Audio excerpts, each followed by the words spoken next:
Football যে কতটা নিষ্ঠুর নেইমারকে না দেখলে তা কখনোই জানাই হতো না। তিনি ফুটবলের রাজা হতে এসেছিলেন, কিন্তু ভাগ্য তাকে বানিয়েছে ফুটবলের দুঃখী রাজপুত্র।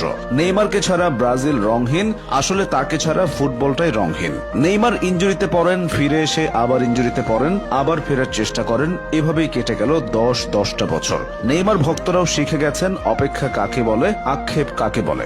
ইনজুরি মুক্ত নেইমার প্রতিপক্ষকে কি করতে পারেন তা সবারই জানা, কিন্তু প্রমাণের সুযোগই তো পান না। 2014 সাল ব্রাজিলের ঘরের মাঠে বিশ্বকাপ, হেক্সা জয়ের স্বপ্নে বিভোর ব্রাজিলের ভক্ত সমর্থকেরা। তাদের স্বপ্নের সারথি নেইমার, সব ঠিকঠাকই যাচ্ছিল।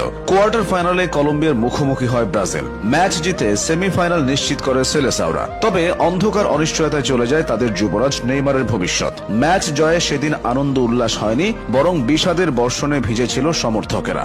কলম্বিয়ান খেলোয়াড়ের করা এক অপ্রয়োজনীয় ট্যাকেলে শত কোটি সমর্থকদের হৃদয়ে রক্তক্ষরণ ঘটিয়ে স্ট্রেচারে করে মাঠ ছাড়েন নেইমার। মেরুদণ্ডে বড়সড় ক্ষতি হয়। তারপর থেকে বারে বারে ইনজুরিতে পড়েছেন, হারিয়েছেন স্বাভাবিক ছন্দ, জুটেছে অভিনেতা তকমা।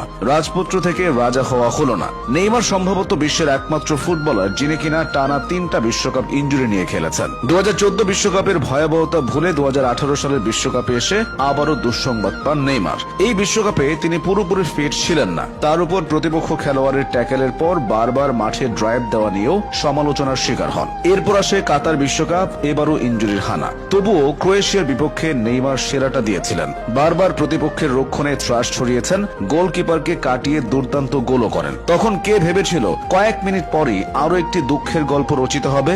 মেসি রোনালদোর মতো নেইমারও বড় বড় শিরোপা জিতেছেন। ব্রাজিলের জন্য মরীচিকা হয়ে থাকা অলিম্পিক ফুটবলের সোনাও ধরা দিয়েছে নেইমারের সৌজন্যে। তবে সেসব এখন সোনালী অতীত। ব্রাজিলের হয়ে নেইমার বেশ সাড়া ফেলেই অভিষিক্ত হয়েছিলেন।